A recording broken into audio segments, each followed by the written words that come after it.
Welcome to Penrose Learning, where we make understanding easy. You need the right starting point. Confirm your clip's resolution and bitrate so Capcut doesn't upscale noisy pixels.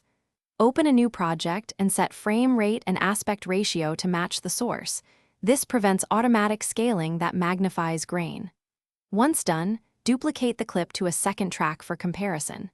You'll test fixes on the duplicate, so you always have the original. Make sure the timeline playback quality is set to full before applying corrections. Otherwise, you'll misjudge results. Next, reduce grain systematically. First, apply Capcut's noise reduction and set it low, around 10 to 25%, because aggressive denoise creates plastic artifacts. Once the noise drops, add a gentle sharpen or clarity boost to restore perceived detail.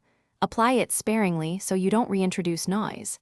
If only parts of the frame are grainy, use masks or keyframes to limit corrections to those areas. Make sure to preview at 100% zoom and on final export settings so you see real. Finalize with proper export settings.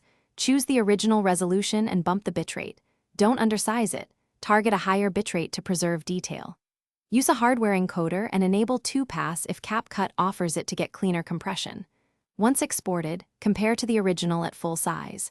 If grain or halos persist, reduce sharpening or dial noise reduction slightly higher and re-export a short test clip. If nothing helps, recheck source footage. Heavy compression in the original may be irreversible. Thanks for watching. If this was helpful, leave a like and consider subscribing. See you next time.